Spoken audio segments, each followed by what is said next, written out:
Mahirap, sobrang hirap. Iba talaga ang pagbabago na naidulot sa atin ng pandemya.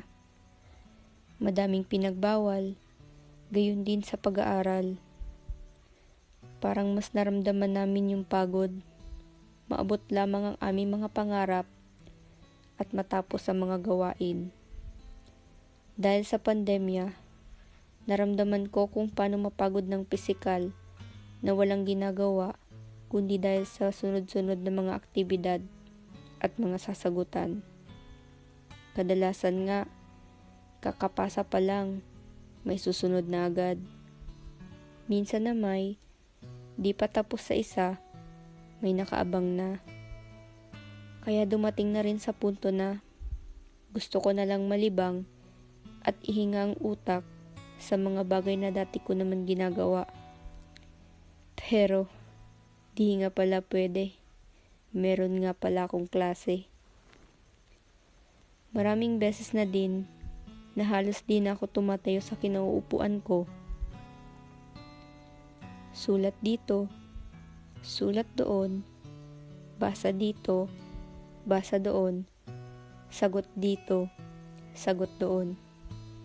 Kahit wala nang matutunan, ang mahalaga, makapagpasa lamang.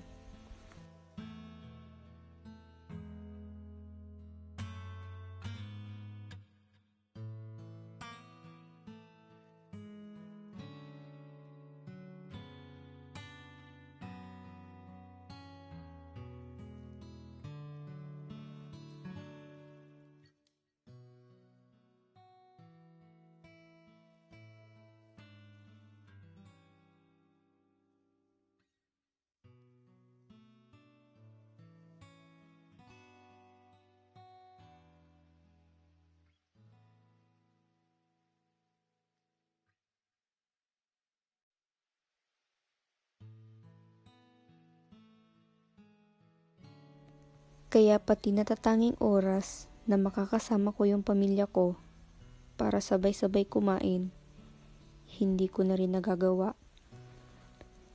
Dahil sa online class o mga modules, lahat ng tao kailangan mag-adjust. Lahat ng mga estudyante, kahit nahihirapan, nag-a-adjust.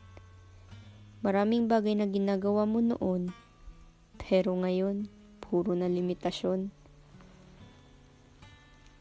Sa panahon kasi ngayon, mas kailangan ng tahimik na kapaligiran. Lahat naman nag-a-adjust, pero di kasi lahat kaya ang sunod-sunod na aktibidad. Hindi lahat nakakapag-search sa internet kung may di alam o naiintindihan tungkol sa nakapaloob sa module. Meron ngang iba, hindi na nabibigyan ng atensyon ng magulang. Dahil, imbis na magbigay ng oras sa mga anak, humahanap ng trabaho o di kaya ay busy para lamang may makain sa araw ang buong pamilya. Di rin lahat may kakayahan makapagbayad buwan-buwan sa internet connection plan at di lahat may internet sa bahay. Imbis kasi na ipambayad sa internet o kahit man lang pang-load sa data, hindi na magawa ng iba. Dahil ilalaan na lamang ito sa pambili ng pagkain ng buong pamilya.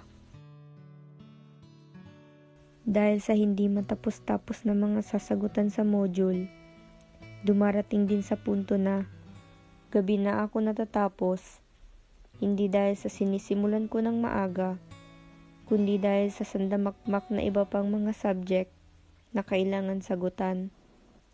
Lahat kasi ito pang isang linggo lamang at bago matapos ang isang buong linggo, kailangan na itong maipasa at ibalik sa mga guro, tapos man o hindi tapos.